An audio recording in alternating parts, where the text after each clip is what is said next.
ça tombe bien que je sois venu aujourd'hui, que c'est l'ouverture du salon de l'agriculture. Pourquoi vous n'êtes pas au salon de l'agriculture? Ben parce que je suis ici. Mais je ne veux pas me défiler. Je préfère être ici. Pourquoi? Je vais vous dire pourquoi. Parce que chaque année, maintenant les voilà tous là-bas au salon de l'agriculture, ils découvrent que la chose avec deux cornes et une balayette derrière, c'est une vache. Et bon, alors autrefois on faisait les Pâques, maintenant on fait le salon de l'agriculture. C'est un devoir, il faut aller là-bas, et alors vous êtes prié de sourire tout le long, y compris quand vous n'êtes pas d'accord. Eh bien je ne suis pas d'accord avec l'agriculture chimique, et je ne vois pas pourquoi j'irai au salon me pouiller avec tout le monde. Alors, comme je veux quand même montrer que l'agriculture, pour nous, ce n'est pas un petit problème. Hein. Sauf que nous, on y réfléchit. Il y en a d'autres qui se contentent de parler. Parce que l'agriculture, nos paysans, ceci, cela, d'accord. Tous les 2 jours, il y a un paysan qui se suicide. Ça n'a pas l'air de vous alarmer. Pourquoi? Quel genre de chienne de vie on leur a fait pour qu'ils en soient rendus à ça? Alors, il y a du pesticide dans 90% des urines des Français. Ça n'a pas l'air de vous chagriner. Pourquoi? Ça ne vous pose pas un problème? Vous pensez qu'il n'y a pas de rapport entre la contamination de toute la population française, toutes les rivières, et l'augmentation d'un certain nombre de maladies et de cancers? Mais il n'y a que vous qui croyez ça.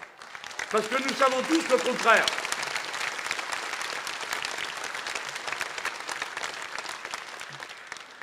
Alors oui, je suis venu ici et j'étais dans les Hauts-de-Saint-Paul avec le maire. Où il est passé? Là, quand il a pu l'écharpe et le masque, alors pour le reconnaître, c'est le nouveau maire parce qu'il remplace Huguette qui est parti à la région. Alors on a fait ami-ami. On était ensemble à la ferme Michab et en plus après on a été chez Waro. Et on a vu une agriculture de gens normaux travaillant pour des gens normaux. Mais ce qui est intéressant à voir, qui fait que dans ce domaine comme dans d'autres, là aussi vous êtes à l'avant-poste, c'est qu'on a dit « Ah, ben ils ne sont pas dépêchés, les Réunionnais, de faire des grandes exploitations hein, pour exploiter un produit. » Eh bien non, ils sont restés sur plusieurs productions en même temps. Si bien que chez Waro, ils font un peu de vache, ça m'a fait drôle de voir des limousines à La Réunion, un peu de vache, et puis, non, l'ananas, c'était chez toi. Il n'est pas sur la tribune. C'était à la ferme Michab. Un peu de vache, le fruit du dragon. Vous connaissez, j'espère. Remarquable. Le gars qui cultive ça, on peut l'appeler Batman parce qu'il fait le boulot de la chauve-souris qui n'existe pas à La Réunion. Et donc, il faut qu'il aille la nuit avec son petit machin là pour féconder, pour que les fleurs, pour qu'elles donnent, parce qu'il faut se dépêcher, puis ça ne dure pas, c'est une journée. Il fait ça, et il fait d'autres productions, un peu de canne et un peu de vivrier. C'est-à-dire exactement ce qu'il faudrait qu'on fasse partout. Sauf que, la moitié des paysans qui restent encore sur le territoire de l'Hexagone, ils s'en vont à la retraite dans les 12 ans qui viennent. Qui va les remplacer? Qui veut mener la vie de chien d'un paysan? Ah, on manque de bras. Il va donc falloir trouver une solution. Il faudrait peut-être y réfléchir avant qu'on soit le nez devant. Parce qu'à ce moment-là, comme ils réfléchissent à rien à l'avance, ils vous diront, ben, puisqu'il n'y a personne, il n'y a qu'à mettre des machines. Et si on met des machines, eh ben, ça sera pour faire des grandes exploitations. On va faire encore plus de maïs pour les poules chinoises.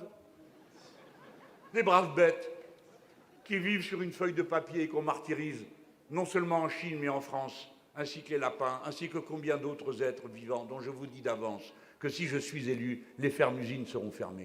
Parce que ce n'est pas des fermes. Mais je reste sur l'agriculture. Si vous n'avez pas la main-d'œuvre formée, vous l'avez vous ici à La Réunion, la main-d'œuvre formée, vous avez donc une avance. C'est Hicham, c'est Waro qui ont raison. Et c'est comme ça qu'il faut faire. Le maire, pendant qu'on était là-bas, on discute. Moi, j'aime bien, vous savez, j'ai horreur, maintenant, j'ai l'âge, hein, d'avoir horreur des formules qui ne veulent rien dire. Moi, non, mais après, on vous demande des comptes. Vous marquez dans votre programme, Yaka, Faucon, il faut, bon, d'accord, il faut, Yaka, Faucon.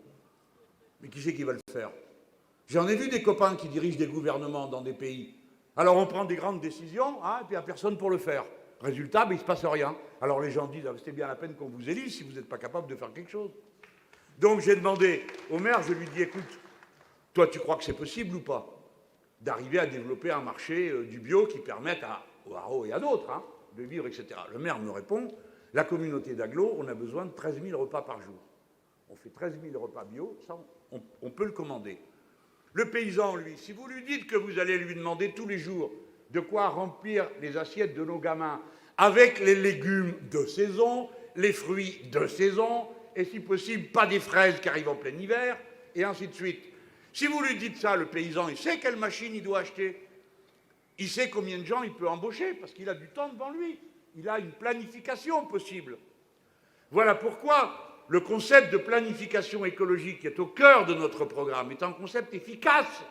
Ce qui n'est pas efficace, c'est le marché. Le marché, c'est la cata.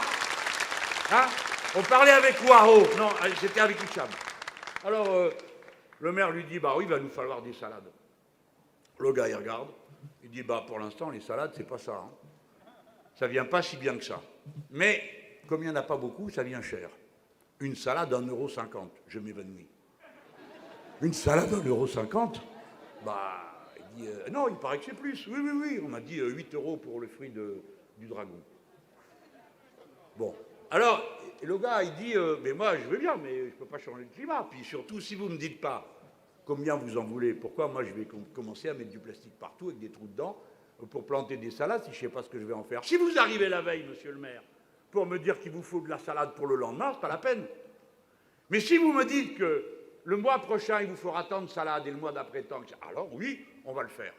Vous comprenez? Ce qui passait, je vous raconte tout ça, vous dites, mais pourquoi il nous dit tout ça?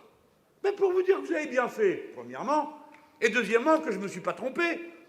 Parce que dans le programme, c'est ça qu'on prévoit. Et quand je le disais avant, on disait « Ah, c'est la planification soviétique ». Ils n'ont jamais vu la planification, ni soviétique, ni rien du tout de leur vie, mais ça ne les empêche pas de parler. Le monde entier est planifié. Nous avons besoin de planifier. Quand on est sur une île, on ne peut pas se tromper. Il y a intérêt à planifier à bon escient. Et donc, d'abord, l'agriculture. Et vous, vous êtes concernés plus que les autres. Pourquoi? Parce que c'est ici qu'elle frappe la malbouffe, pire qu'ailleurs. 16% de diabétiques, 20% de gens atteints d'obésité. Alors moi je vous dis, hein, la bouffe c'est un sujet sérieux. C'est pas un sujet avec lequel on fait de la rigolade en se disant, allez, c'est celui qui mange le plus gros steak qui a raison. On a vu pendant la période du Covid que les gens ne mouraient pas du Covid. Je ne sais pas pourquoi ils l'ont mis en féminin en cours de route. De la Covid. Bien sûr, des fois on meurt, on s'asphyxie de la Covid. Mais on mourrait beaucoup de ce qu'ils appellent la comorbidité, c'est-à-dire des gens malades d'autres choses, chopent la Covid et du coup, ils en meurent. Quelles autres maladies? Déficience cardiaque, trop de sel. Coupable? L'agroalimentation. Déficience diabétique. Coupable? L'agroalimentaire qui met plus de sucre que nécessaire.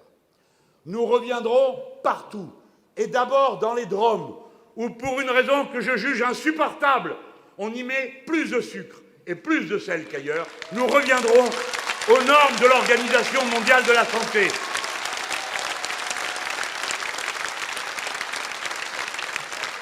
« 91% d'entre vous, si j'en crois les enquêtes, disent qu'ils n'ont pas 5 fruits et légumes par jour. C'est pourquoi le mécanisme réunionné, et là encore, vous êtes en avance, de blocage des prix est la méthode qui me convient, et je propose d'étendre cette méthode à tout l'Hexagone et à tous les territoires français du monde.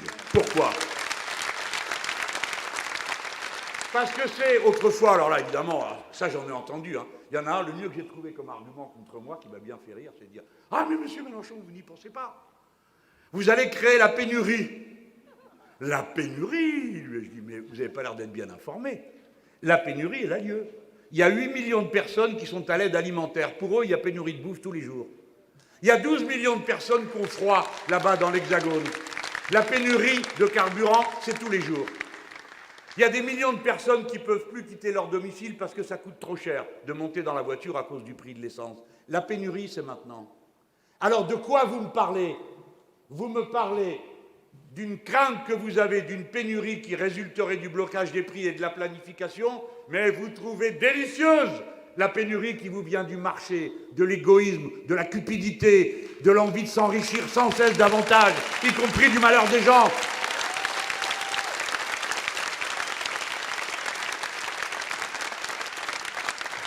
Alors, vous savez, quand on se préoccupe des pauvres gens et des braves gens, vous avez toujours droit à des plaisanteries, à des airs hautains. Ah, bah oui, vous comprenez, c'est comme ça, le marché, blablabla. Hein?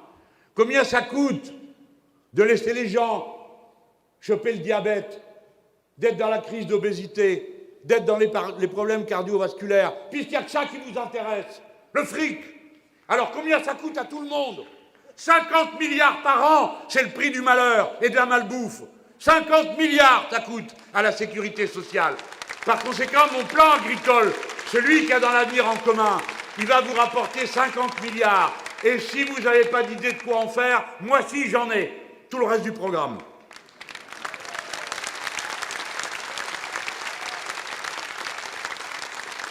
Il faut bloquer les prix du carburant. Il faut bloquer les prix de la nourriture. Qui c'est qui va payer? Vous savez ce qu'ils me disent? Ah, et les pauvres paysans. Tout d'un coup, ils se rappellent qu'il y a des paysans.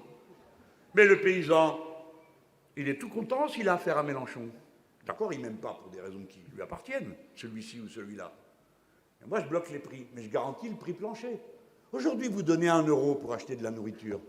Dans l'Hexagone, 8 centimes vont aux paysans, et tout le reste à l'intermédiaire. Eh bien, l'intermédiaire, c'est lui qui va se tirer la ceinture. Et il y aura des coefficients multiplicateurs parce que nous bloquerons la possibilité d'augmenter le prix de 0,8 jusqu'à 1, comme ça, en n'en faisant qu'à sa tête. Voilà pourquoi c'est une mesure qui ne comporte pas de danger. Et pourquoi la Réunion est en avance? Parce qu'il y a eu une idée. Ici, le préfet ne se contente pas de fixer tout seul les tarifs. Il pourrait, hein. Jusqu'à 1986, les tarifs étaient contrôlés en France. Donc tout d'un coup, ceux qui découvrent, qui n'ont rien vécu, qui sont au courant de rien, ils ramènent quand même leur science pour dire « Ah, cette mesure est terrifiante ». Ben non, ça existait jusqu'à 86 et personne n'est mort. Et le blocage des prix, ça a déjà été pratiqué.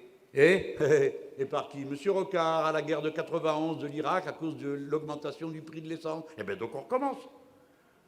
Et Total a fait son plus grand profit de toute l'histoire, de son histoire à lui, Total, et de toute l'histoire des sociétés françaises. Eh bien vous savez quel est mon message à Total? Vous allez passer à la caisse.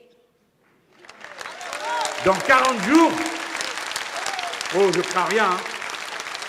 Je les ai déjà à peu près tous sur le dos, alors ça me rajoutera cela, hein. Total. Ils peuvent, là ils ont inventé un truc qui consiste à faire des diminutions de prix comme ça, un petit coup ici, un petit coup là-bas. Résultat, tout le monde tire la langue et les distributeurs ils se disent mais nous on ne peut pas vivre. Leclerc il a fait pareil. Il décide que tout d'un coup la baguette est à 29 centimes. Tout le monde voit, bah, évidemment, vous qu'est-ce que vous faites? Eh bien vous allez acheter la baguette à 29 centimes. Vous montez dans votre voiture, c'est pas 29 centimes hein, que vous allez mettre, hein. Mais vous y allez.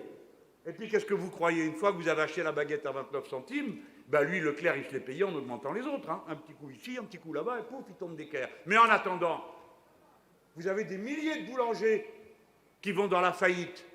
Donc le marché, c'est le chaos. Ce qui n'est pas le chaos, c'est l'organisation, la volonté. Ici, vous contrôlez 153 prix. Vous ne le savez peut-être pas tous. C'est des citoyens tirés au sort qui participent à la décision. Eh bien, nous ferons ça dans tout l'Hexagone. 153 produits contrôlés par les associations de consommateurs et les citoyens pour dire à quel tarif on les vend et qu'est-ce qui est un tarif honnête en garantissant un prix plancher aux producteurs.